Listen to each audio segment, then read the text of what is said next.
winding. A means armature, F means field. So the two terminals may be written as A1, A2 or AAA or sometime AA dash. So whatever be the marking are there, this is the armature terminals and these are the field terminals. Got it? So total two windings. One is armature winding. So armature windings are two terminals. A or whatever be the marks, it should be marked as A. Sometime A1, A2, sometime A dash, sometime A double A like this one. And another windings is called the field winding. And F dash or F whatever be the marking, but it should be started with F. So these are the field winding terminals. These are the armature winding terminal, and the whole box is called the terminal box of the machines. Got it? Now, coming to that one, this is the inside of the machines. What is there? What is there? So before we go for the inside of the machine, just try to make a similarity between that figure and this one. So here you see this is the machine. So these projected parts are called the field, and this is called the field winding. So let's see what is the similarity between that block diagram and the actual machine. So you see that is the yoke. The outer portion is called the yoke, that is made of iron. The main purpose of the yoke is to protect the inside portion of the machine from the external injuries. And the second function of the yoke is that it provides a low reluctance path so that the flux will circulate inside the machine. No flux will come out from the machines because some electromagnets will produce when the field current carries the current, field winding carries the current, so that some electromagnets are there, so magnetic lines of force are there to confine that this one circulates smooth inside the machines. The low reluctance paths are there. So this is the low reluctance path, which is called the yoke. Okay. Now this is the projected part. You see this projected parts towards inside center of the machine has two color. One is red color, another is the yellow color. So this red one is the rectangular part of the pole, like this one. So you see this is the rectangular part. So this part is rectangular, and below the rectangular some this type of semicircular shapes are there. So now let's have a similarity with this one. So this is the rectangular part and this yellow part is a semicircular one. Though it is not visible clearly from this one, it looks like all these things are like a rectangle, but this is the projected parts. It's a semicircular thing. So why the semicircular things are there? Because this rectangular part of the pole, this is called a pole. Okay, and pole should have always a even number. Pole should not be 7 pole, 5 pole. It's not possible. So pole should be even number. Like 2 pole machines are there, 4 pole, 6 pole, like this one. Now, when the pole carries the field winding and when the machines are running, some vibrations are there, and due to that vibration, if it is exactly rectangular shape, then there is a chance to fall the windings from this pole.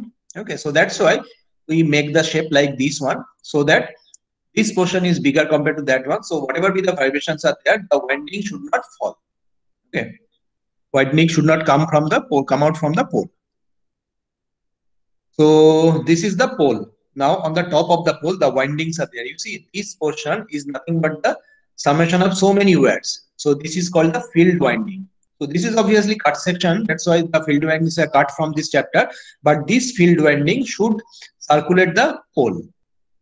So when the field windings carries the current, it's become the north pole or the south pole according to the directions of the turns and direction of the current flow. So one pole is here, another pole is which is not visible, which is coming to this portion. Okay. So these are the pole. And on the top of the pole, the field windings are there. So this is one part of the field winding, and another part of the field winding is this portion. So this portion is another field winding.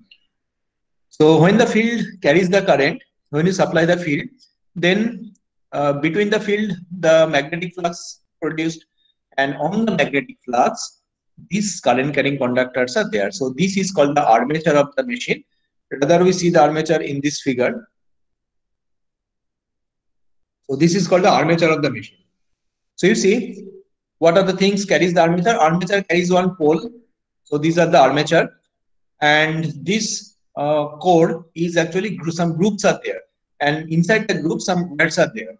So let's see the block diagram first. So this is the armature or the core, Now you see this armature, this portion is called the grooves. Sorry, this is called the core. Okay, so codes are there, and the codes are not solid. They are laminated to reduce the eddy current loss. And between each core, some groups are cut. So why the groups are there? Because armature rotates at a very high speed. So if it is a plain surface-like thing, then there is a chance to come out the winding. So that's why all the windings are placed inside this groove, so that during the high-speed operation, no wire should come out. So this is called the armature, and so you see this is the armature. So this is the armature. So this is the code of the armature. Some cut marks are there, or the grooves are there, and between the grooves the wires are come out. So this is actually the armature wire, or the current carrying wire, which is placed inside the magnetic field. Okay. Now this armature or this current carrying conductor are firmly placed inside a rod, rigid rod. So this rod is called the shaft of the machine. SHAFT, shaft. Now what is the function of the shaft? When the conductor experiences force, here you see so many conductors are there. So when every conductor experiences force, this cumulative force is very high, and due to that cumulative force, this armature start rotating.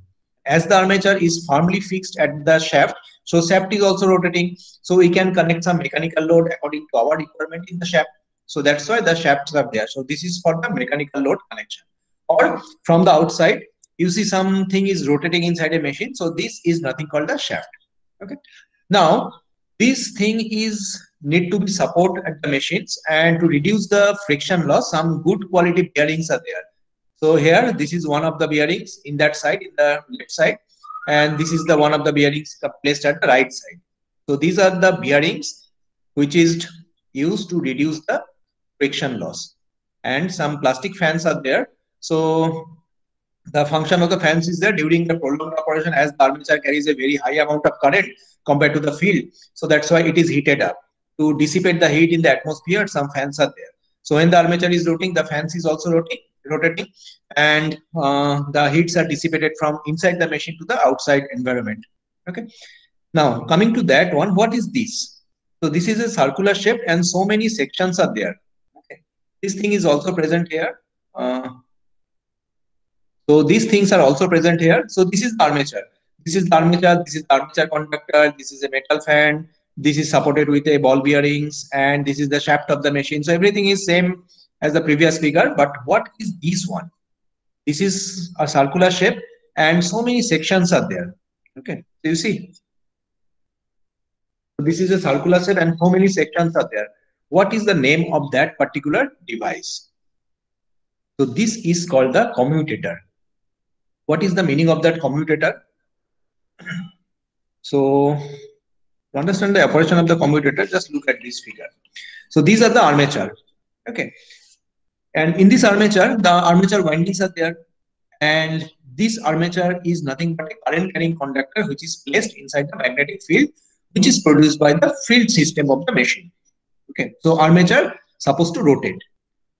And this winding should carries the current. That's why the armature start rotating. Now, how to supply the current through that particular winding? Because this one is supposed to rotate. So if you just firmly connect some wire to that particular winding, one of the windings or one of the terminals of the winding, then when this thing is rotating, start rotating, due to the tension, the connection may be broken, definitely broken, not maybe. So that's why we are not able to firmly connect to the wire through any rotating device, because like the fan. So something is rotating in the fan, some motors are there, induction motors are there in your fan, domestic fan, ceiling fan. So power is not directly connected to the armature, because when the fans is rotating, after some time, definitely some huge amount of tensions are there. And due to that tension, this joint is definitely broken. Okay, so how to give the supply to a rotating system? Now, this is the thing by which we can supply the rotating system. So this is called the commutator. Each of the armature winding, so many armature windings are there. So you see, so many wires are there. So each wire is connected to one of the segment of the commutator. So this whole thing is called the commutator, and each one is called the commutator segment. So this is one commutator segment, another commutator segment, third one, fourth one, fifth one. So many commutator segments are there, and in every commutator segment, the armature windings are connected. Okay. And when the armature is rotating, this one is also start rotating, the commutator. Now you see another part, this one. So what is this? One spring, one spiral springs you observe, and this portion is there where some wire is connected. Rather, you see that one. This is okay. So from where is connected from the terminal box, it is connected to this black rectangular shape things, and it is placed in that groove.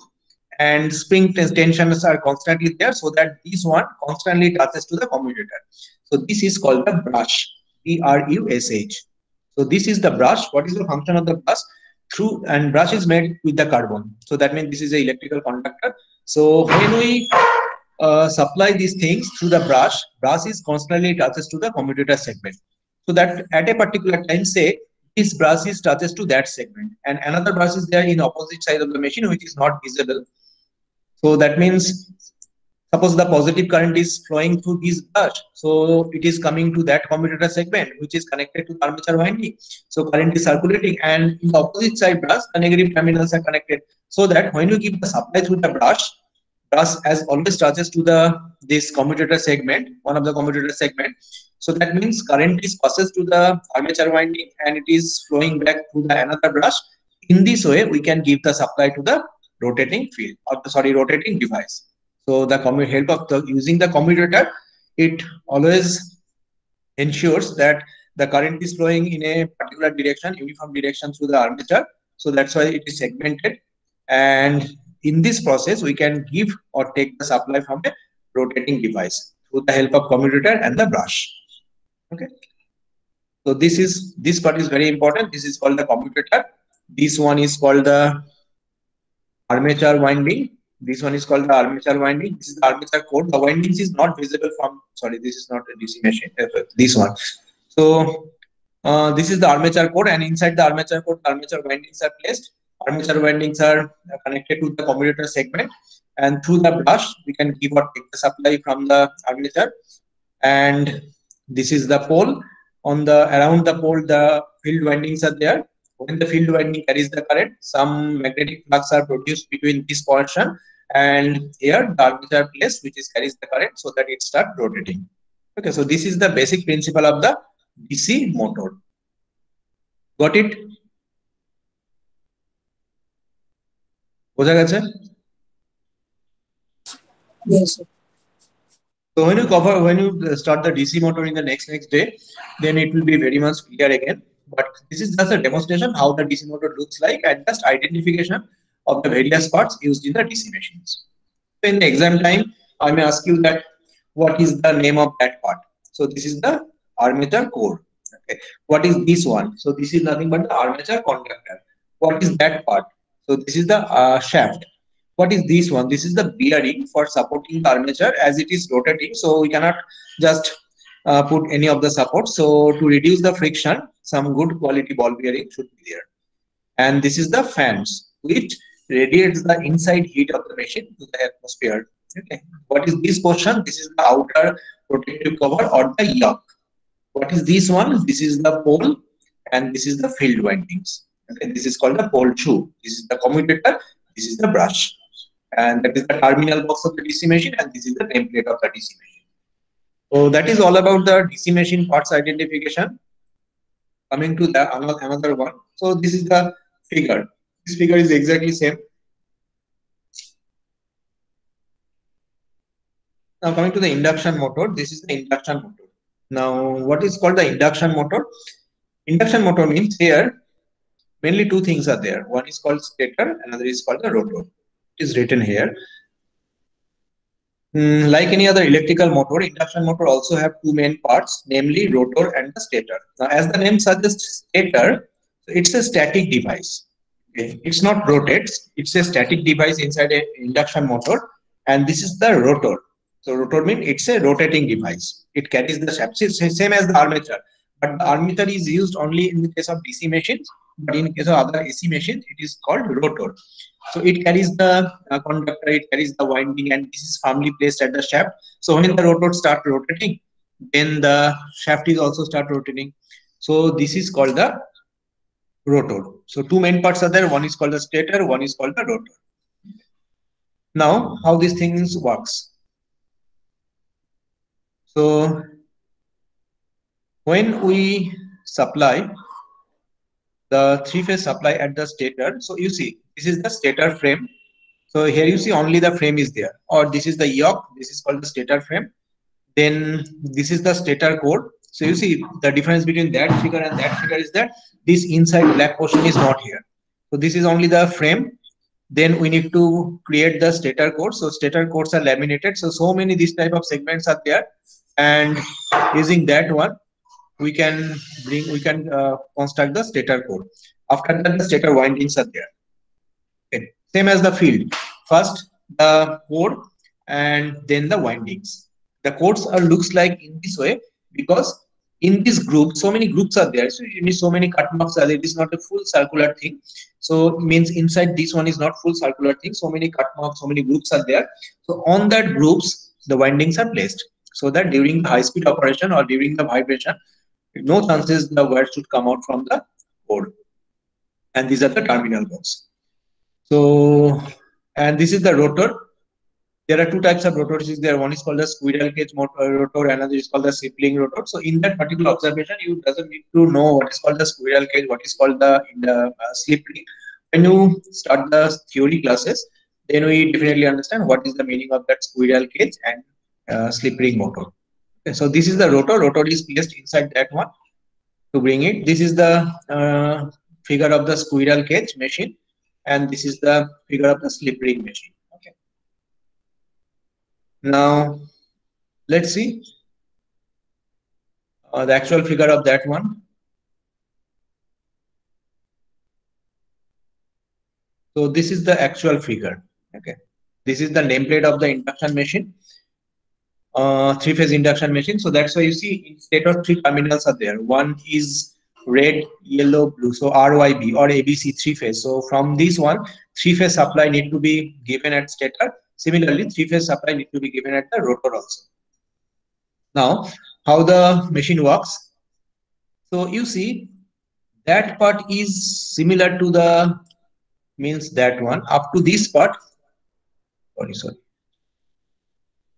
we are gone one.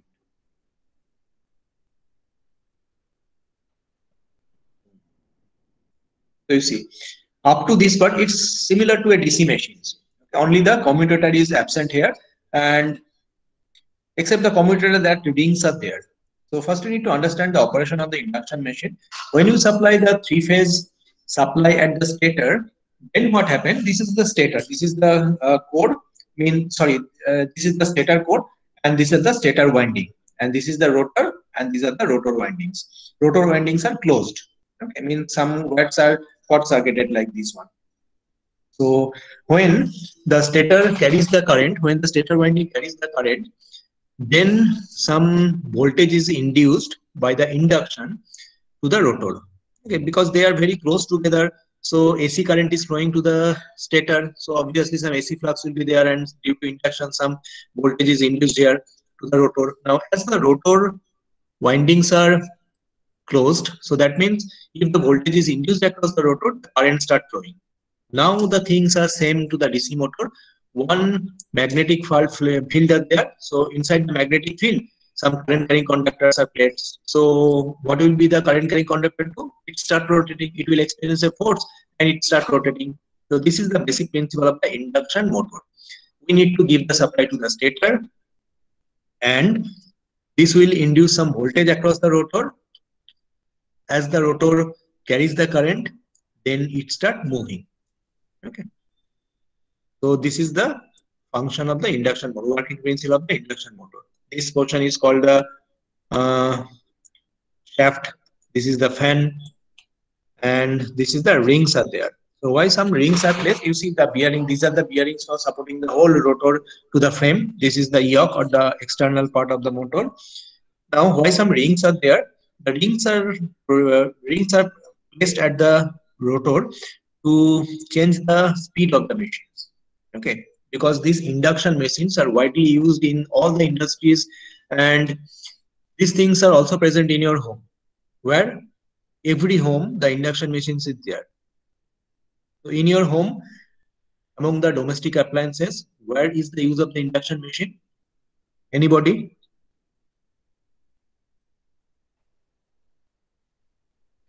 In your home, where is the induction machine present among the defined domestic appliances present at your home?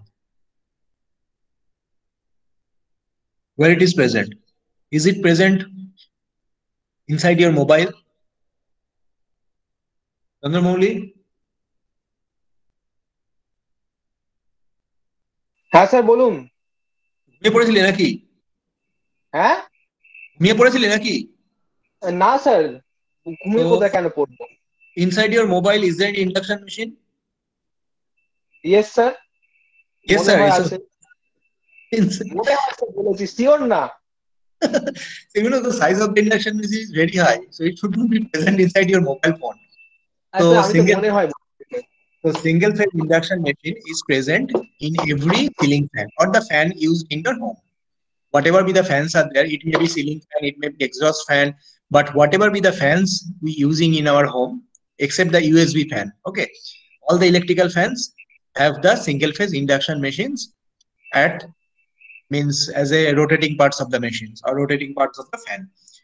So this is the induction machine. Got it? Coming to the third one, this is the synchronous machine. So same synchronous machine, two parts are there. One is called the rotor, one is called the stator. But this is the rotor, this is the frame. Then we need to create the stator windings or the stator core. Like this one, the stator cores are segmented to reduce the eddy current loss. After that, we need to place the stator winding. And this is the rotor. Okay, so based on the construction, two types of rotor is there. One is called the salient pole rotor, one is called the cylindrical rotor core. So this is called the salient pole rotor because you see some projected outward parts are there. So that's why it's called the salient pole because this thing is called the pole. And cylindrical means it looks like a cylinder. So this is the according to the construction, two types of constructions are there in the rotor of the synchronous machine. One is called the salient pole, one is called the cylindrical rotor. Okay. Now, what is the function? How these things are operating? So, let's show you the figure here.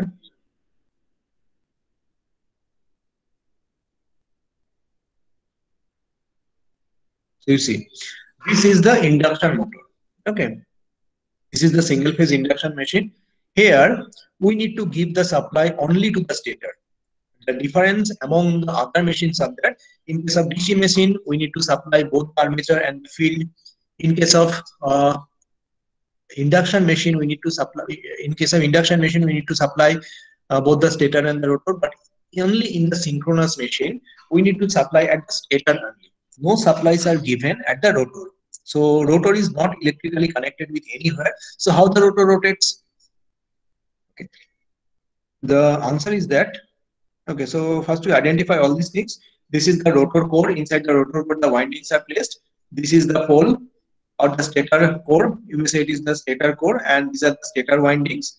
And when the stator winding carries the current, some magnetic flux will produce inside that one. And here only a rotor, isolated rotors are placed. Means no electrical connections are given to that rotor. Otherwise, the other parts are remain same. This is the yoke or the external protective cover of the machine. Fans are there to radiate the heats. Shaft, bearings, all these things are there. So now see how these things is rotates. So here you see it's very easy to understand. So let me stop my presentation and to show you something.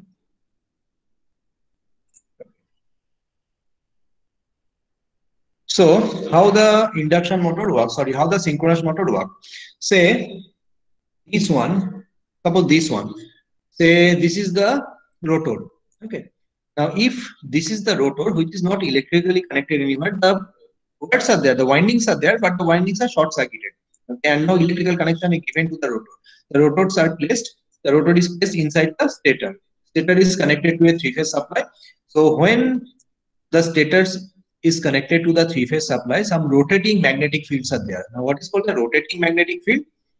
Say at a particular moment, say this is the stator. Okay, so at a particular time, this one become the north pole, this is become the south pole. So if this one is the north pole, this one is the south pole, and on the influence of the north pole and south pole, if we place the rotor like this, then the rotor try to align itself in what direction? Obviously in that direction. Okay. So rotor is a ferromagnetic material. It carries the coil, it carries the current. So that means it try to align itself in the north pole and south pole, means in the axis of the flux. Now, as it is a AC flux and it's a three-phase flux, that means after some time, the north pole and south poles are aligned itself like this one. So if it is aligned themselves like this one, then what happens? Again, the rotor try to align itself with the axis of the flux. So that means as the magnetic fields are rotating like this one, the rotor also try to rotate like this. Okay, so this is actually the function. So when this thing is rotating like this, the rotor is also start rotating like this. So that's why this is called the rotating magnetic field. It's not simply like this one. Suppose in case of a DC machine, what will happen? We have two poles, say two poles, and the windings are wound on the pole and they are fixed. So that means when you supply the DC current here, then say this is become the north pole and this is become the south pole. So lines of flux, magnetic lines of flux start generating from here and it should terminate from here. And this is fixed. The things are not changing. It's always a fixed flux. So this is not a rotating flux. This is only a magnetic field. So north pole, south poles are there, and between the north pole and south poles, the magnetic lines of flux exist. And here we place some current carrying conductor. So according to the Fleming's left hand rule, this one start moving.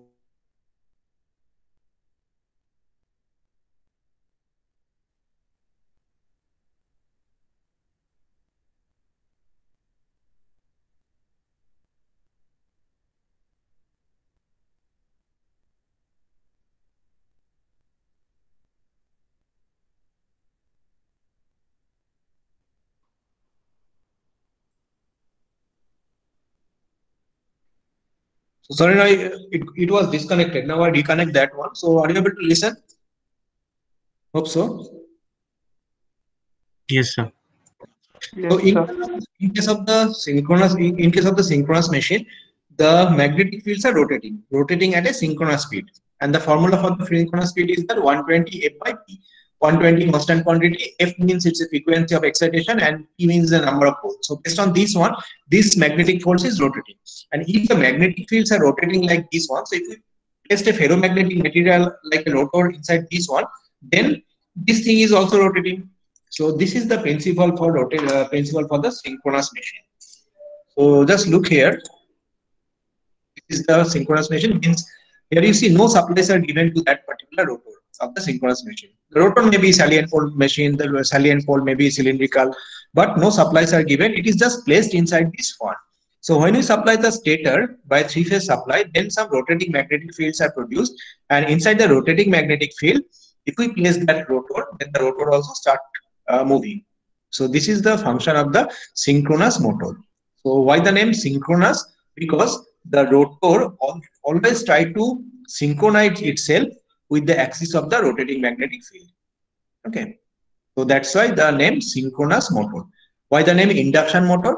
Because due to the induction, some voltage is present at the rotor. That's why the current start flowing, and that's why the rotor start rotating. So by the induction principle, the machine rotates. That's why it is called the induction machine. But in case of synchronous machine, this rotor always try to synchronize itself to the axis of the rotating magnetic field. That's why the name synchronous machine. So these are according to your syllabus. You need to observe that figure. So sorry, not presenting anything. 1 minute, please.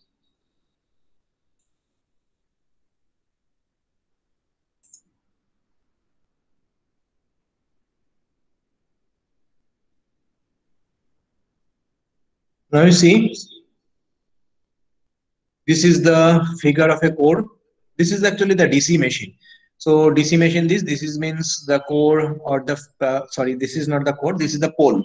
So you see the semicircular portion, this is the pole shoe, and this is the pole, and this is the field windings. Let's come out to the terminal box. Present honeyman hoyeche to? Are you able to see the figure? Visible, sir. Visible. Yes, sir. Yes, sir. Present Visible, right, sir. sir. Okay. That is visible. I'm switching to the two device for this automatic Wi-Fi cut. So that's why I'm able to understand that the connection is okay or not. Now this is the back cover of the machine. You see, this is the brush. This is for holding the brush. This portion is called the brush. and it is constantly on this spring tension, so that all the time brush should touch to the commutator. This is the things which is placed inside the machine, that is the armature. These are the commutator. These are the segment of the commutator. Each segment is connected to one of the armature conductor or the armature winding wire, and this whole thing is the moving thing inside the machines. So that's why they are supported by some ball bearings. Okay, this is the induction. This is the induction machine. This is called slip ring induction machine. Okay, so forget about the slip ring. This is called the induction machine. Means we need to give the supply to that stator, and it will induce some voltage here. So due to that one, when this one is carries the current, due to the interaction of the voltage and current, some torque will produce, and due to that torque, this one is start moving. And this is a terminal box. This is called a transformer. Okay, so you see, today I taught you that three-phase transformer. So this is the cut section of the three-phase transformer. So this is the core. You see, these are the core. One core is here, another core is here. So these are the legs of the core or the limbs of the core, and this is the windings. This is the winding. So you see, three windings are there. One of the winding is here, another winding here, another winding here. So that means this is a three-phase transformer. So actually 6 windings are there. That's why total 6 wires are come out from this one. You see, this is 1, 2, 3, 1, 2, 3. Now apart from that one, this is the neutral. This is the neutral, and that one is also the neutral of the transformer. So this, forget about the neutral. So these are the primary windings, 3 terminals. This is the secondary winding, 3 terminals. Now one interesting question, which is also very required to know, that transformer has 2 windings. What are the name of the 2 windings? What are the name of the transformer 2 windings? Primary and secondary. Primary. Very good. So according to the first hand knowledge, it is very okay that the primary and secondary windings are there. But when you go for the industry, or when you want to buy, or in a more practical way, if you want to say the name of the winding, this is not called the primary and the secondary winding. This is only for the theoretical knowledge. But practically, the 2 windings are called low voltage winding and high voltage winding. Okay. So primary may be low voltage, secondary may be high voltage, anything. But the 2 names of the windings are low voltage winding and high voltage winding. So one of the winding, according to the number of turns, if the more number of turns are there, then it is a high voltage winding. But if less number of turns is there, then it is called a secondary winding. Now here you see, this is the primary. This is suppose the primary winding, 3 terminals of the primary winding, and say this is the 3 terminals of the secondary winding. Now what is the difference between these 3 wires and that 3 wires? What is the visually difference between that? Because you don't know anything about the theories, about the connections of all these things. So visually, what is the difference between these 3 wires and these 3 wires? One is thicker, another one is thinner. Very good. So this is thick wire and this is very thin wire. Okay. And in case of transformer, so if I tell you that which side is high voltage, which side is low voltage, then what will be the answer? Because this is the main answer. The question, right side is high voltage. Right side high voltage, left side low voltage. Okay. Low voltage. So actually the question is how to identify which side is high voltage and which side is low voltage of a transformer. It may be a 3-phase transformer, maybe a single-phase transformer, but how to identify the high voltage and low voltage side of the transformer? It has 2 sides. One is this one, 3 windings are there. Another is this one, another 3 windings are there. So how to identify which one is the high voltage side, which one is the low voltage side? Now to understand that one, just you need to recall something in a transformer, that what is the electrical quantity remain constant in case of a transformer? Because the 2 windings are completely electrically separated, as I mentioned in the first day, that 2 electrical quantities are remain constant in primary as well as in the secondary, and 1 magnetic quantities remain constant in the primary secondary winding. So what are the name of that quantity?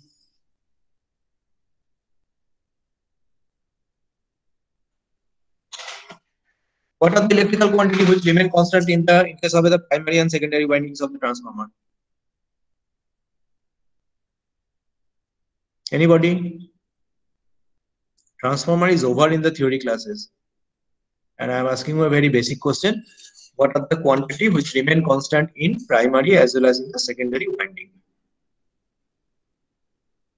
Bolo. Flux. Flux. Good. So this is the mechanical, so the magnetic quantity which The is remain flux, constant in the flux. primary as well as in the secondary winding. And what are the electrical quantity?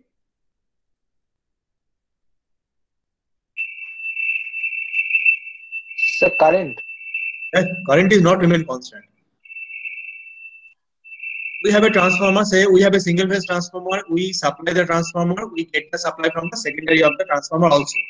So among these two things, what are the things? Huh? Frequency. Very good. So frequency of the primary winding as well as the secondary winding is remain constant exactly. So this is one of the electrical quantity. Another electrical quantity which is required to answer that question. This is the power. Very time I mentioned that in the morning also I mentioned that one, the VA rating of the transformer is even constant. VA rating means it's a power in volt ampere turns. The plus is not multiplied with this one, so that's why this is the power in the VA.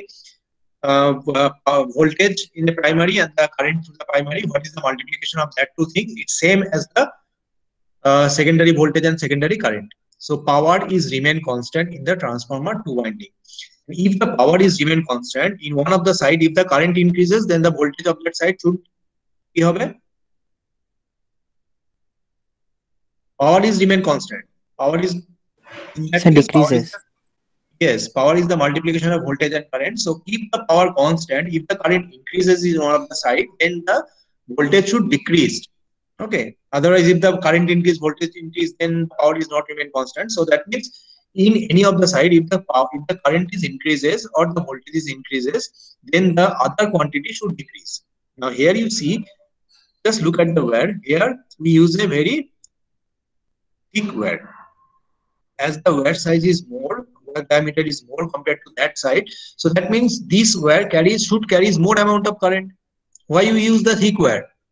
Because voltage doesn't have a relation with the wires we used. Okay, millions volt can come through a very small wire, but it depends upon the current. Okay, suppose you have a AC in your home, so that means when the electrician at this one, so they are not using a very means normal wire.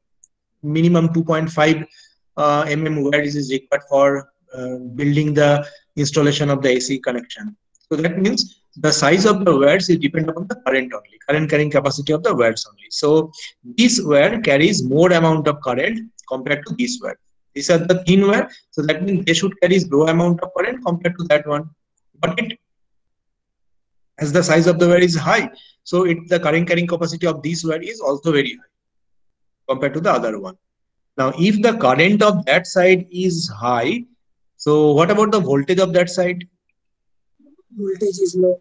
Very good. So voltage is low. So this is called the low voltage side of the transformer, and this is called the high voltage side of the transformer. So now you see, input is how much? 400 volt, line to line. Got it? And this is the output. Output is how much? 100 volt line to line. So that means this is the low voltage side. This is the high voltage side. And as the power is always constant 3 kilovolt ampere in that case, so that means as the voltage is high, so the current should low in that side. So that's why you are using the thin wire. And as the voltage is low, only 100 volts, 4 times less than the input voltage. So that means current is also 4 times more than the input voltage here. So that's why the wires are thick. Okay, so in this way, just to see the wires of a particular side, we can conclude that this side has the high voltage or this side has the low voltage. So this is called the terminal identification or the winding identification of the transformer. Two windings are there, high voltage and low voltage side. You have to identify which side is high voltage, which side is low voltage. Just to look at the wire, if the wire is thick, then this should be the low voltage side. If the wire is thin, then this should be a high voltage side. Because the power in VA is always remain constant in the primary and as well as in the secondary, or in the high voltage or in the low voltage side. So this is the transformer. So 3 wires are come out. These 3 wires may be connected in star, delta, or in the zigzag way. And in the secondary side, the wires are connected in either star or delta. And based on the capital D, capital symbol, and small alphabet symbol, we can identify that which side is connected in which fashion. These are the induction machine. These are the brush, DC machine, terminal box, the nameplates. So this is the thing, all these figure and the manuals are available in my classroom. So if you want to download that one, you can download this. All these things are available in the classroom. Okay. So this is the classroom. You see cut section of the machine. So in the cut section of the machines, so all these figures are there. And the manuals are also here. So this is the cut section of the machine. So in this cut section of the machine, the PDF is also here. Okay. So any query related to that one? Related to the cut section of the machine, any queries are there? Or should I leave because from 5 you have an exam?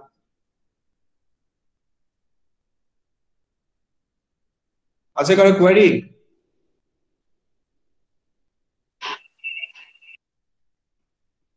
Now anybody want to respond to his roll number? Yes, sir. Sir, 071 Rishideep. 75. The 1 minute. 71, then 75. 71, then 75 and 91. There is 79, sir. 79. 93. How much? 93. 93. Sir, 124 is 124 is present already. So 103. 103. So 123. 103 present. So No, so 113. 123. Oh, sorry, 123. 123. And lastly said? So 113. 113. 113 already present. Sir, 070 70. 70. Sir, Present. did you mark me present 114? 140. 114 is present already. Okay, sir. Thank you. So 120. 120. 120 is already present. Sir, 85. 85 present already. So 103. 03. 03, 103.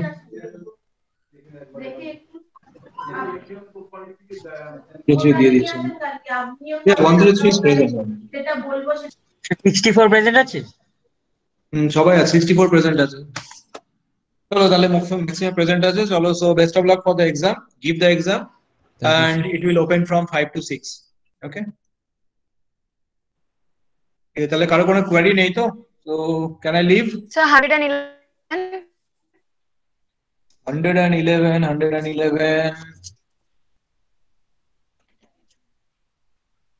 So 111 present দিয়েছেন? Yes. ওকে, চলো তাহলে আর কিছু নেই কারো query, তাহলে চলো আবার পরের দিন দেখা হবে। See you in the next Wednesday. Okay, sir.